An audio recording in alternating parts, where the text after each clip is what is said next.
한 사람이 여리고로 내려가고 있었습니다. 여리고는 아주 오래된 도시이고 최고의 휴양지입니다.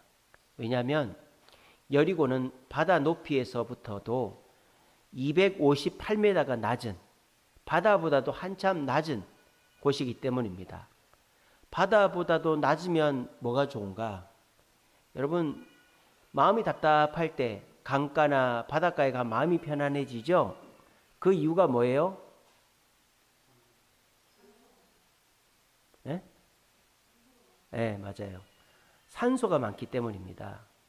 우리가 마시는 산소는요, 나무에서도 나오지만은 산소가 제일 많이 나오는 것은 물가입니다. H2O가 분열이 돼서 O2가 나오는 거예요.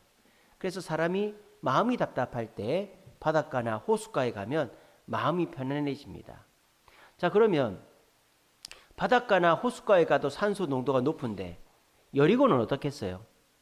여리고의 산소 농도는 전 세계에서 최고로 많은 곳입니다. 그러니까 거기는 사람이 가만히만 있어도 몸도 낫고 마음도 편안해지는 최고의 휴양지가 여리고인 것입니다. 근데 이 여리고가 예루살렘으로부터 27km 정도 떨어져 있어요. 27km면 걸음이 빠른 사람은 반나절, 느린 사람도 하루 만에 가는 길입니다. 근데 예루살렘은 산 위에 있고 여리고는 산 밑에 있어요. 그러니까 내려가야 되는 거예요. 900m를 내려갑니다. 예루살렘에서 여리고까지 900m를 내려가야 되는 거예요. 그 산을 내려가다 보면 어떤 사람이 숨어 있느냐? 강도들이 숨어 있다 이 말이에요. 그래서 이 산은 사람이 숨을 때가 많거든요. 강도들이 숨어 있다가 이 길 가는 사람들을 이게 나타나서 돈을 뺏는 거예요. 이 유대인이 여리고로 가다가 강도를 만났습니다. 돈만 뺏기면 되는데 맞아가지고 옷도 다 뺏겨버리고 이제 죽을 위기에 처해 있는 겁니다. 죽기 직전에 목숨이 위기에 처해 있는 사람이 여리고로 내려가는 유대인이었어요. 근데 참으로 다행스러운 것은 그 여리고로 내려가는 길에는 강도만 있는 게 아니에요. 사람이 많이 다닙니다. 여리고는 쉽게 말하면 아주 휴양지, 좋은 곳이기 때문에 여리고로 가는 사람이 많단 말이에요. 그래서 마침 여리고로 가는 사람들이 있었어요. 누가 있었느냐? 제사장과 레위인이 있었습니다.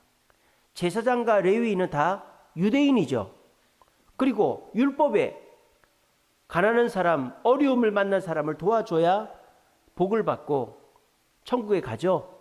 그러니까 제사장과 레위인은 이 유대인이 만날 수 있는 사람 중에 최고의 사람인 거예요. 자기를 도와주지 않으면 안 되는 사람, 이 두 사람이 아니면 도와줄 사람이 없는 그런 사람이 제사장과 레위인입니다.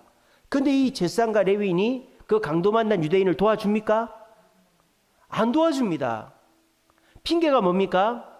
제사장은 나는 희생 제사를 드리러 가야 되기 때문에 못 도와준다. 레위인은 성전에서 봉사해야 되기 때문에 못 도와준다 라는 거예요. 근데 저는 이게 핑계라고 말씀드렸습니다. 이게 왜 핑계일까요? 이 제사장과 레위인은 지금 예루살렘을 향해서 가는 게 아니기 때문입니다. 이들은 여리고로 내려가고 있는 중이었기 때문이에요. 여리고로 내려가고 있었어요. 31절에 보면 한 제사장이 그 길로 내려가다가 그러니까 이 사람들이 예루살렘으로 가고 있었다면 희생제사를 위해서 성전 봉사를 위해서 가는 거겠죠. 근데 이 사람들은 여리고로 내려간다는 말은 무슨 말이겠어요? 여리고에 자기 집에 있던가 아니면 쉬러 가는 거예요. 근데 그 가는 길에 이 강도 만나 죽을 뻔한 유대인을 봤지만 안 도와주는 거예요. 또 이 사람들이 안 도와줄 만한 이유를 하나 찾아봅시다. 그게 뭐예요? 율법에 시체를 만지면 부정하다고 되어 있습니다. 그래서 이 제사장과 레위인은 부정해지지 않기 위해서 이 사람을 만지지 않았다라고도 핑계를 댈 수 있겠죠. 근데 이것도 핑계입니다. 왜일까요? 이 사람이 죽었습니까? 거반 죽었다 그랬지 죽지 않았습니다. 그리고 살아났습니다. 그러면 이건 무슨 말이에요? 제사장과 레위인은 이 사람을 죽은 사람 취급했다는 거예요. 자, 제사장과 레위인은 자기의 목표가 있었어요. 해야 될 일이 있었어요. 중요하죠. 희생제사는 나를 위해서 드리는 게 아니에요. 제사장은 백성들의 죄를 위해서 희생제사를 드리는 거예요.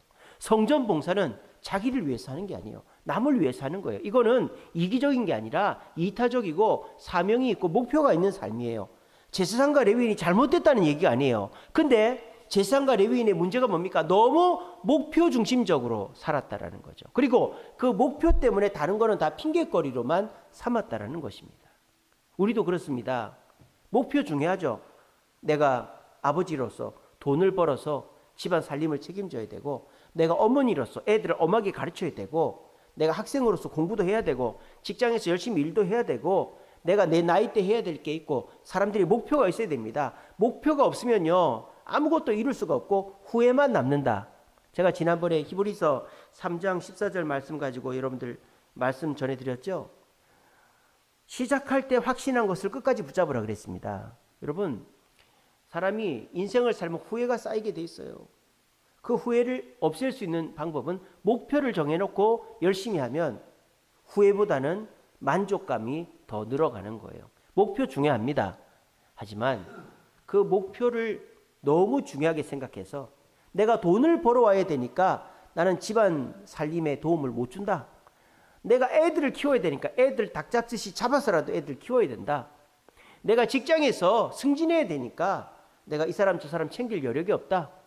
내가 교회를 지켜야 되니까 성도들 안 나오면 야단도 치고 봉사 안 하면 이렇게 야단도 치고 그렇게 해서라도 교회를 지켜야 된다. 이렇게 목표 중심적으로 되면 우리가 이런 사람을 살려야 되는 사명을 놓칠 수가 있다라는 거예요.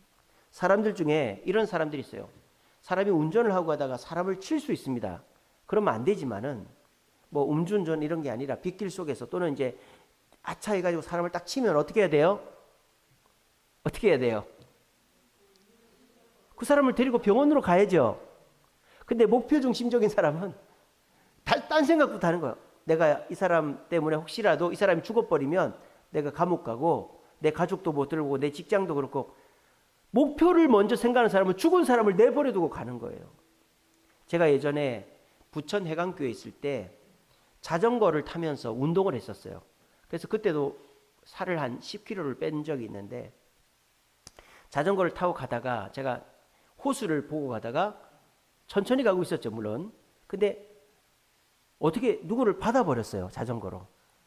근데 뭐 받아가지고 그 사람이 넘어지고 그런 것도 아니에요. 그냥 살짝 부딪혔어요. 그래서 하길래 이제 제가 딱 멈추고 봤는데 누구였느냐? 임산부였어요, 임산부. 배가 이렇게 나오고 임산부였어요. 근데 이제 그분이 어떻게 되냐면 뒤꿈치가 까졌어요. 그러니까 제가 이제 바퀴로 그분 뒤꿈치를 받았나 봐요. 이제 그래가지고 그분이 이제 넘어졌는데 제가 어떻게 했냐면 괜찮으세요? 그러면서 그분을 모시고 응급실에 갔어요. 그러니까 이제 문제는 뭐냐면 다친 거는 뒤꿈치 까진 거밖에 없어요. 근데 혹시라도 뱃속에 아기가 잘못됐을까봐 제가 책임을 지겠다고. 근데 이제 응급실에 가니까 그 임산부의 지인 여자분이 왔어요. 그리고 이제 저한테 그 일하시는 데가 어디냐고 물어보는 거예요. 그래서 제가 전화번호를 가르쳐 줬죠. 그러니까 그 사람은 제가 믿을 만한 사람인지 알아보려고 그래가지고 전화번호를 가르쳐 주고 제가 전화를 해보시라고 그랬어요. 그러니까 그 전화번호가 어디 전화번호냐면은 부천 해강교회 전화번호입니다. 전화를 딱 해서 우리 여전도사님 받았어요. 예창옥 전사님이라고. 전사님 딱 받아가지고 안녕하세요, 해강교회입니다. 그러니까 이 사람이 그때 저한테 미안한 마음이 드는 거예요. 자기가 저를 엄청 나쁜 사람으로 생각을 했거든요. 그러니까 뭐 다치게 해놓고 도망치려고 그런 줄 알았다는데. 근데 제가 그분을 응급실까지 응급차가 왔어요. 119가 왔어요. 그래서 모시고 가가지고 저는 복도에 앉아 있고 그분이 와서 이제 전화를 하고 이분은 우리 교회 강도사님입니다. 제가 그때 강도사였거든요. 그렇게 통화를 하고 나니까 저한테 와서 이제 미안한지 예. 그래서 가시라고 그러더라고요, 저보고. 그러니까 제가 못 믿어오니까 저를 안 보내주는 거예요. 그래서 제가 이제 제 전화번호하고 주소하고 다 써주면서 뭐 지금 뒤꿈치 까진 건 아무 문제가 아니에요. 그러니까 제가 뭘 했냐면 아기를 낳고 그 아기가 문제가 있으면 저한테 전화를 하라 그랬어요. 문제가 있었을까 안 있었을까요? 당연히 문제가 없죠. 뒤꿈치 까졌는데 무슨 문제가 있어요. 그러니까 그분도 이제 저한테 미안한 마음이 있고, 그러니까 저를 의심을 했었으니까. 저도 그렇고. 근데 이제 제가 점심 때 잠깐 자전거, 밥 먹고 자전거 타러 나온 거거든요. 저는 가서 또 일을 해야 됩니다. 그 이후에 뭐 제가 뭐가 있었는지 기억이 안 나지만 뭐 신방도 가야 되고 목사님 부르면 가야 되는데, 저는 그 임산부의 다리를 다치게 하고 그 애가 혹시나 잘못되면 안 된다라는 생각 때문에 모든 거를 다 취소하고 그 응급실까지 가고 그렇게 한 거예요. 그래서 오히려 저는 교회가 욕을 먹으면 안 되니까 그렇게 했던 기억이 있어요. 그러니까 사람을 쳤으면 그 사람을 고치는 게 1등인데, 목표 지향적인 사람은 내가 해야 될 일이 있고 내가 이것 때문에 발목이 잡히면 안 된다는, 영화 같은 거 보면 그런 거 많이 나오잖아요. 그죠? 그러면 안 되는 거예요. 근데 지금 여기 레위인과 제사장은 그런 사람이었던 거예요. 근데 이거는 뭐죠? 핑계죠. 핑계. 그 사람을 도와줘도 되고 그 사람을 도와줘도 자기가 하는 일과는 하등 상관이 없는데 자기 일 때문에 핑계를 대는 더 나쁜 사람들인 거예요. 그래서 이 강도 맞는 사람은 죽게 됐습니다. 큰일 났습니다. 자기 주변에 사람보다 목표를 중요하게 여기는 유대인들밖에 없었으니 이 사람은 큰일 났습니다. 어떻게 하면 좋죠? 근데 참 다행스럽게도 그 길은 많은 사람들이 다니는 길이었다는 거예요. 근데 이 사람을 보는 수많은 유대인들은 다 지나가는 거예요. 왜? 내게 목표가 있단 말이에요. 내가 해야 될 일이 있단 말이에요. 근데 그 사람 옆에 딱 멈춰서는 한 사람이 있었어요. 그 사람이 누구였습니까? 유대인이 아니었어요. 사마리아인이었어요. 사마리아인은 어떤 사람이죠? 유대인들과 견원지간, 개하고 원숭이 사이를 견원지간이라 그러죠. 그러니까 서로 잡아먹어서 못 잡아먹어서 안달난 그런 사이예요. 왜냐?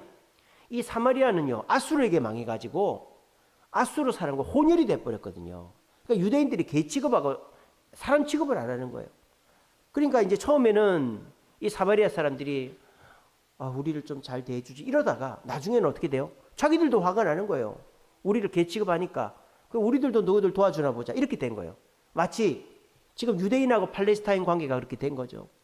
원래 유대인하고 팔레스타인은 잘 살았어요. 그 팔레스타인 땅을 이슬람이 다스릴 때는 거기 기독교인도 살고 유대인도 살고 이슬람인도 살고 다 살았어요. 그렇다고 해서 이슬람 교인들이 유대인을 죽이고 기독교인을 죽이지 않았어요. 서로 그냥 잘 살았어요. 근데 난데없이 유대인들이 거기에 나라를 세우고 그 이슬람 사람들을 막 가두고 그렇게 하는 바람에 처음에는 팔레스타인 사람들이 우리 괴롭히지 마 이러다가 이 사람들도 악에 바치니까 자기들도 테러를 하고 그러는 거잖아요. 그러니까 유대인들이 그만큼 이 사랑이 없는 사람이에요. 굉장히 이기적인 사람들이에요. 근데 그 유대인들에게 개 취급당하는, 그러니까 자기도 그 유대인 보면은 잘 됐다. 거기서 그냥 죽어버려라. 이렇게 할 수도 있는데 그 사람이 옵니다. 그러면 그 사마리아인은 그 쓰러진 사람이 유대인인 걸 몰랐을까요? 당연히 알죠. 요즘도 서울 사람, 시골 사람, 한국 사람, 미국 사람 옷차림새가 다릅니다.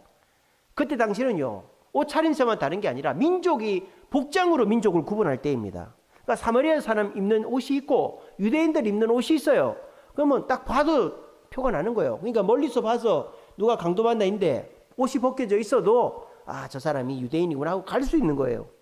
근데 이 사람은 이제 그 사람한테 갑니다. 왜? 이 사람은 목표 지향적인 사람이 아니기 때문에요.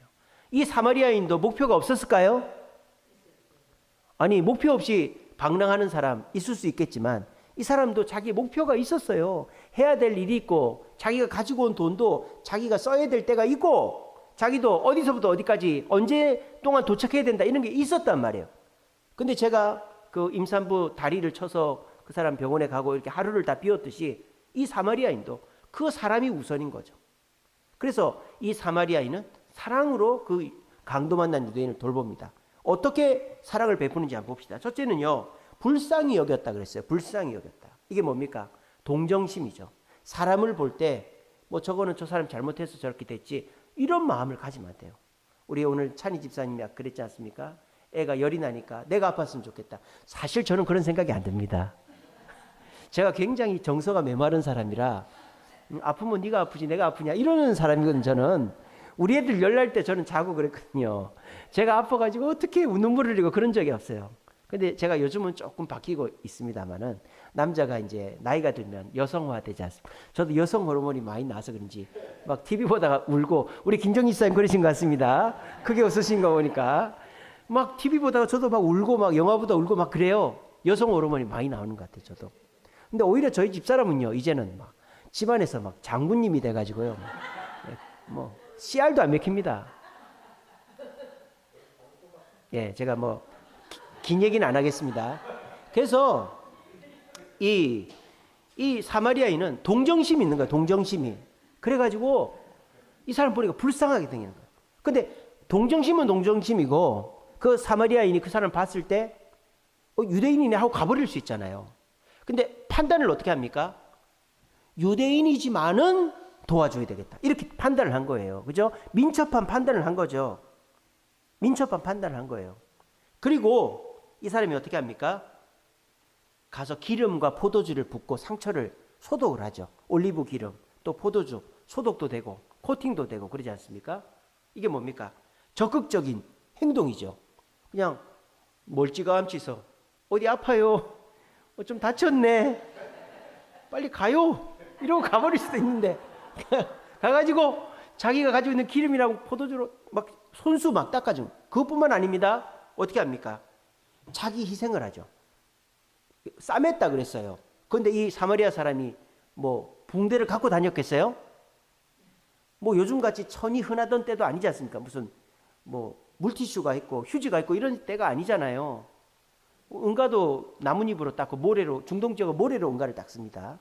그리고 손을 물에 씻죠. 그러는 시대인데 싸맬 게 뭐가 있겠어요? 뭐로 싸맸겠어요? 그렇죠. 자기 옷을 찢어가지고 싸맨 거예요. 여러분 조선시대 때 그 드라마 같은 거 보세요. 누가 막 이렇게 피를 흘리고 있으면은 뭐 구급약품 들고 다니는 거 아니잖아요. 다 보면 어떻게 해요? 옷을 찢어갖고 싸매잖아요. 똑같은 거예요. 그러니까 자기 희생이죠. 내가 가지고 있는 옷을 찢어가지고 하는 거예요. 그러니까 우리가 사랑 목표보다 나는 남을 사랑하는 게 중요하다. 근데 이거는 말만 갖고 되는 게 아니라는 거예요. 사랑은 일단은 마음이 있어야 돼요. 저도 여러분들 사랑합니다, 저도 사랑하겠습니다 해놓고 너 아프냐? 병원 가라. 열나네. 난 작게. 이런 사람은 사랑이, 말만 사랑하는 사람이에요. 저 같은 사람. 그래서 막 아파서 누워있고 막 힘든 사람은 아이고 어떻게 같이 아파해 줘야 되는 거예요. 그리고 어떻게 해야 됩니까? 판단을 잘해야 되는 거죠. 이 사람이 아픈데 어떻게 할까? 내가 끝까지 남아서 도와줘야 되겠다. 바른 판단을 하고 그 적극적으로 행동을 해야죠. 내가 최선을 다해서 이 사람을 처치를 해주고 내 옷을 찢어서라도 이 사람 도와줘야 된다. 이런 마음을, 이런 긍휼의 마음으로 적극적인 행동을 해줘야 되는 거예요. 근데 여기에서 끝났으면 그 유대인은 그 사람의 사랑을 흡족하게 느끼지 않았을 거예요. 왜? 유대인은 지금 정신이 없거든요. 그 어떻게 합니까? 이 사마리아 사람이 그 쓰러진 사람을 자기 나귀에 태웁니다. 그럼 자기는 어떻게 해야 돼요? 걸어가야죠. 그러니까 내가 남을 도와주는 건 도와주는 건데 내가 손해보면서까지 도와줄 생각을 사람들이 잘 안 하거든요. 내가 해줄 만큼만 한다고 생각하는데 난 걸어가야 돼요. 그 더운데 주막이 가까이에 있겠어요? 걸어가는 거예요. 걸어갔어요. 근데 그 주막에서 공짜로, 그 주막 주인도 너무 마음이 착해가지고 어이구 이 사람 죽을 뻔했네, 그렇게 하면서 도와주는 주막 주인이 있을까요? 그런 강도를 그 여리고 가는 길에서는 수도 없이 만나는데 그런 사람들 여관 주인이 어떻게 다 돌봐줍니까? 그러니까 어떻게 돼요? 천상 이 사마리아인이 또 돈을 내야 되겠죠. 그래서 2데나리온을 냈다 그랬어요. 하루 임금입니다. 하루 임금, 요즘으로 말하면 15만 원, 20만 원 됩니까? 3, 40만 원 내는 돈을 더 주는 거예요. 주막 주인한테 돌봐주라고. 여기서 끝나는 게 아니에요. 뭐라고 합니까? 만약에 돈이 더 들면 내가 갔다가 올 때 한 번 더 들릴 테니까 그때 또 주겠다. 아마 왔다 갔다 하는 중에 이 여관을 자주 왔나 봐요. 그러면은 그때에도 이 유대인은 지금 정신 못 차리고 누워 있는 거예요. 아파가지고. 근데 이 유대인이 나중에 일어났는데 여관 주인이 팔짱을 딱 끼고 당신 한 3일 있었는데 여기 돈이 한 100만 원 들었으니까 내고 가요. 이러면 그 사람한테는 좋은 추억은커녕 오히려 지옥 같은, 몸이 아픈 것도 아픈 건데 자기가 그 여관에서 당한 그 물질적인 손해까지 해서 더 마음이 씁쓸했을 겁니다. 근데 이 사람이 눈을 뜨고 정신을 차렸을 때 괜찮냐고, 당신을 위해서 누군가가 이렇게 해줬고 당신이 또 나을 때까지 돌봐주라고 했으니까 아무 걱정하지 말라고, 이러면은 그 강도 만난 유대인은 어떤 마음일까요? 너무 흡족한 마음이겠죠. 이것이 이 사마리아인이 사랑을 베푸는 정말 활용점정의 사랑이다라는 것입니다. 이렇게 해서 이 사마리아인이 이 유대인을 잘 돌봐줬어요. 그 예수님이 어떻게 천국 갑니까? 라고 질문한 율법사에게 물어봅니다. 누가 너의 이웃이냐? 그랬더니 이 율법사 정신을 못 차렸어요. 율법사가 뭐라고 대답합니까? 그 사마리아인이 저의 이웃입니다. 이렇게 얘기합니까? 아니죠. 뭐라고 얘기합니까? 자비를 베푼 자니이다. 이렇게 얘기하는 거예요. 그러니까 이 유대인들은 절대 사마리아의 사자도 안 꺼내는 거예요.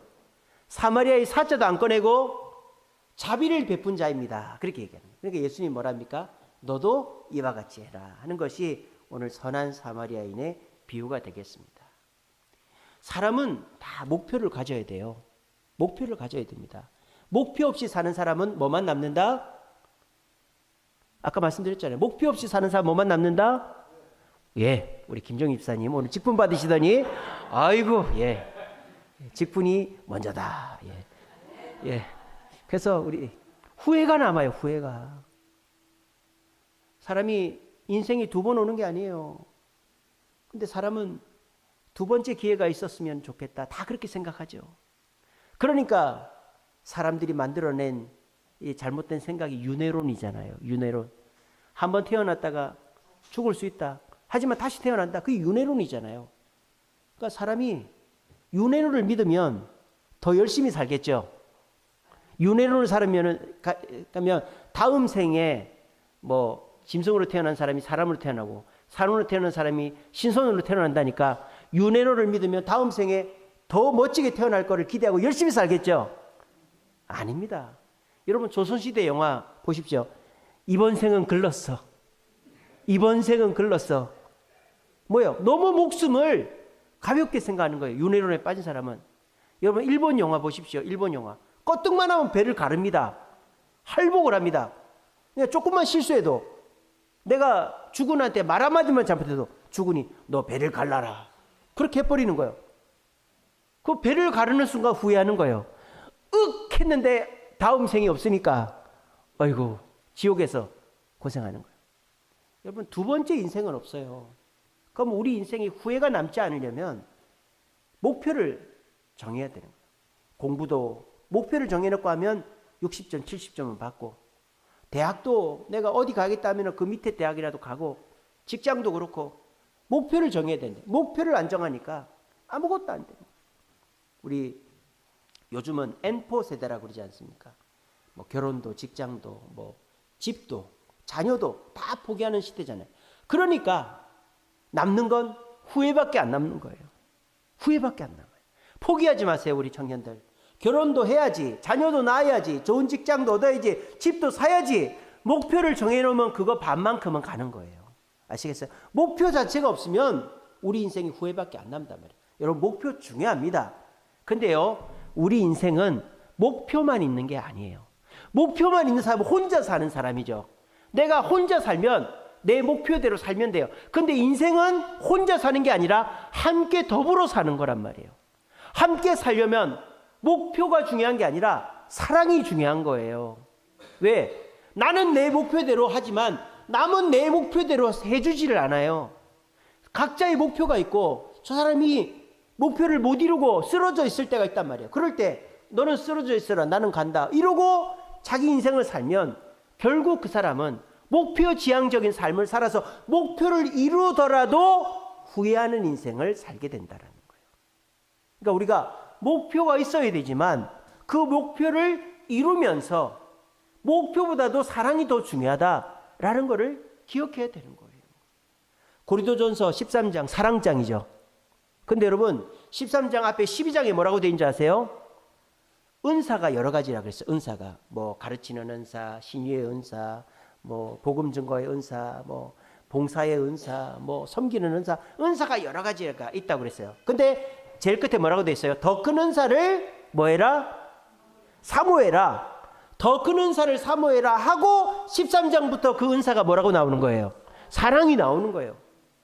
여러분 그 12장 끝에 보면요, 각자에게 은사가 있다고 그랬어요. 이건 무슨 말이냐? 은사가 하나씩이지 2개, 3개, 4개 그렇지 않다라는 거예요.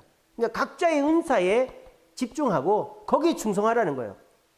내가 뭐 다 하려고 하지 말고, 남의 은사를 부러워하지 말고 내 은사에 만족하면서 내 은사를 열심히 하라는 거예요. 그런데 교사든 선지자든 복음 전하는 자든 남을 돕는 자든 뭐 하는 자든 다양한 은사를 가진 사람이지만 모두가 가져야 될 공통된 은사가 사랑이다라는 거예요. 사랑이 없으면 내가 가진 은사는 똥이다 이 말이에요. 아무것도 아니다 이 말이에요. 오늘 이 선한 사마리아인이 뭐 하는 사람인지 우리는 몰라요. 근데 예수님은 뭐랍니까? 이 사람이야말로 구원받을 자격이 있는 사람이라는 거예요. 무슨 은사가 있는지는 몰라요. 하지만 이 사람도 길을 가고 있는 목표가 있는 사람이기 때문에 자기만의 은사, 목표가 있겠죠. 근데 이 사람에게 위대한 점은 뭡니까? 그 목표를 이루어서 위대한 게 아니라 목표를 내려놓아야 될 때를 알고 사랑 중심으로 살았기 때문에 이 사람은 구원받을 사람이다 라고 예수님이 칭찬하신 거예요. 우리도 마찬가지라는 거예요. 우리 왜 교회 나옵니까? 교회 부흥하고 내가 은혜 받고 은사 받고 뭐 성공하고 그러려고 교회 나옵니까? 물론 그러려고 교회 나옵니다. 그게 우리의 목표죠. 우리가 교회 나오면 천국을 가야 돼요. 우리 천국 가려고 예수 믿습니다. 또 은혜 받으려고 예수 믿습니다. 은혜 받아야죠. 또 우리 문제가 해결돼서 평안하기를 교회 나옵니다. 그게 목표이죠. 그리고 여러분들이 또 한 가지 하면 오늘 직분자 투표듯이 직분을 열심히 감당하기 위해서 나옵니다. 그래서 우리는 구원받아야 될 목표가 있고요. 또 우리는 은혜 받아야 될 목표가 있고요. 또 우리는 평안하고 싶은 문제 해결의 목표가 있고요. 또 직분 잘 감당하는 목표가 있습니다. 근데 이 4가지 목표들을 멈춰 세울 수 있는 게 뭐다? 사랑이다 이 말이에요. 사랑이 없는 자 구원 못 받을 수도 있습니다. 사랑이 없는 자 내가 아무리 노력해도 문제가 해결 안 될 수도 있습니다. 사랑이 없는 자 은혜를 못 받을 수도 있어요. 사랑이 없는 자 직분 잘 아무리 열심히 해도 직분을 못 감당한다라는 거예요. 그래서 우리는 신앙생활을 왜 하는가? 목표를 이루려고도 하지만 사랑으로 목표를 이루어야 된다는 거예요. 여러분 우리 교회 다니면 행복해야 되지 않겠어요? 그죠? 여러분 행복하십니까? 그럼 다시 한번 질문을 바꿔볼게요. 여러분 우리 주세음교회 나오셔서 행복하십니까? 예, 아까보다는 조금 낫네요. 여러분 뭐 생활은 좀 힘들어도 교회 나오는 건 행복하신 것 같습니다. 저는요 여러분들이 행복한 교회를 만들고 싶습니다. 교회 오면서 또 교회 가야 된다. 또 뭐 봉사해야 된다. 뭐 해야 된다. 내가 또 잔소리 들을 것 같은데 이러면서 교회 나오게 하고 싶지 않아요. 뭐 어느 교회들은 직분자가 돼가지고 이렇게 늦게 오냐고, 어느 교회는 뭐 이렇게 해야 되는데 이렇게 안 한다고, 뭐 이게 뭐냐고 뭐 이러는 교회들도 있지만 우리 교회는 이제 개척과 함께 시작이 되기 때문에 그런 모습이 아니라 정말 행복한 교회, 가고 싶은 교회, 그리고 실질적으로 내가 만족하는 그런 교회를 만들어 가고 싶어요. 그러려면 어떻게 됩니까? 행복한 교회를 만들려면 첫째는 목표가 있어야 돼요. 우리 주샘교회 목표가 있죠? 하나님께서 교회를 개척시키셨고 그래서 열심히 교회를 부흥시켰어요. 또 교회 건축이라는 목표가 있었죠? 또 건축 끝나고 나니까 우리가 또 부흥이라는, 전도라는 목표가 있잖아요. 우리 교회는 목표가 있습니다. 그래서 교회를 건축을 했고 부흥이라는, 전도라는 목표가 있습니다. 그런데 이 목표 때문에 성도들을 닥달하고 성도들을 막 도구처럼 취급하고 직분자들을 안 한다고 야단치고 막 이렇게 세워서 야단치고 이렇게 하는 교회는 하나님 기뻐하는 교회가 아니라는 거예요. 우리 교회는 그렇게 안 한다 이 말이에요. 우리의 목표가 있지만은 이 교회를 유지를 해야 되지만은 부흥을 해야 되지만은 성도들이 행복하게 하는 것을 소홀히 하면서까지 그렇게 해서는 안 된다라는 것이 우리 장로님과 저의 마음입니다. 그래서 여러분들이 불편해하거나 힘들어하는 거 있으면은 우리가 아무리 해야 될 일도 하지 않고 그렇게 교회를 운영하고 있는 것입니다. 여러분 우리 신앙생활은 다른 거 없어요.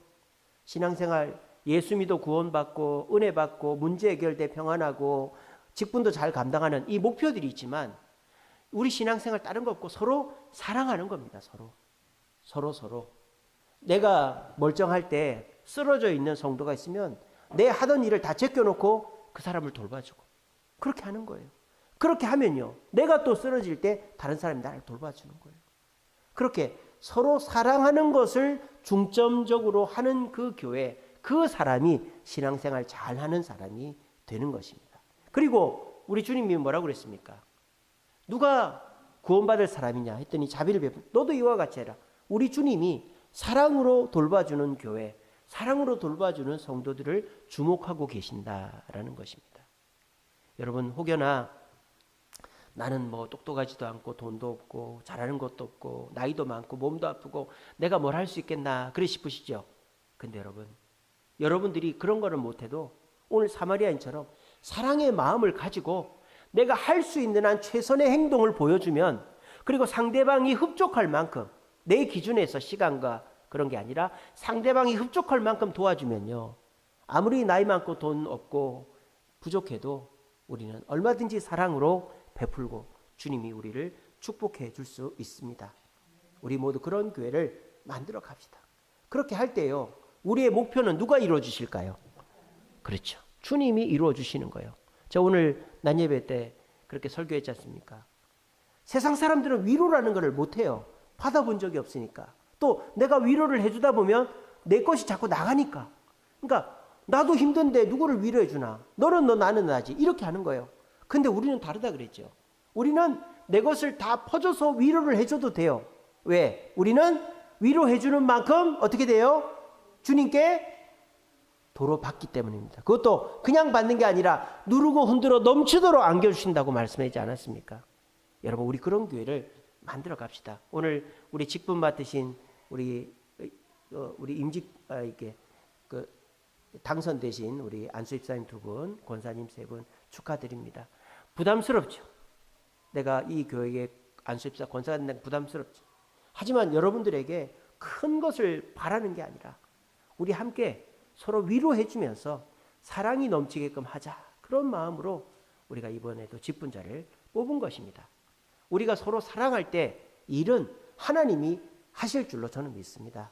우리는 그저 내가 해야 될 일이 있지만은 멈춰서서 힘들고 어렵고 지쳐 쓰러져 있는 사람을 위해서 내가 하는 일을 멈춰놓고 사랑을 베풀 수 있는 사람이 될 때 나는 주님으로부터 공급함을 받고, 그리고 그런 교회가 될 때 우리 주세움교회는 사람들이 몰려오는 그런 교회가 될 것입니다. 저는 믿습니다. 하나님이 우리 교회를 200석을 만들어 주셨는데 절대 이 200석이 비지 않고 하나님이 가득히 채워주실 줄로 믿습니다.